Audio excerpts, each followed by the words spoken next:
Hi guys, நாங்கள் உங்கள் ஜெசி பண்ணா உங்களுக்காக இன்ட்ரெஸ்டிங்கான விடுகதை கொண்டு வந்திருக்கோம்.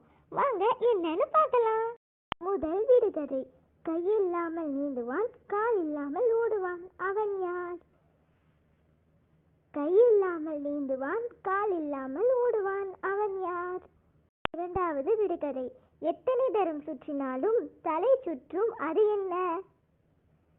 எத்தனை தரம் சுற்றினாலும் தலை சுற்றும், அது என்ன? மூன்றாவது விடுகதை. உங்களுக்கு சொந்தமான ஒன்று, ஆனால் உங்களை விட மற்றவர்கள் அதிகம் உபயோகிப்பார்கள், அது என்ன? உங்களுக்கு சொந்தமான ஒன்று, ஆனால் உங்களை விட மற்றவர்களே அதிகம் உபயோகிப்பார்கள், அது என்ன? இந்த 3 விடுகதைக்கான விடை உங்களுக்கு தெரிஞ்சிருந்துச்சுன்னா கமெண்ட் பாக்ஸில் சொல்லுங்கள்.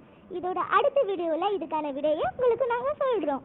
இந்த வீடியோ உங்களுக்கு பிடிச்சிருந்துச்சுன்னா லைக் பண்ணுங்கள், ஷேர் பண்ணுங்கள், கமெண்ட் பண்ணுங்கள். கீழே இருக்க சப்ஸ்கிரைப் பட்டனை கிளிக் பண்ணிவிடுங்க. இதே போல் இன்ட்ரெஸ்டிங்கான வீடியோவில் உங்களை சந்திக்க வருவது ஜெசி அண்ட் பேனா. பாய் பாய்.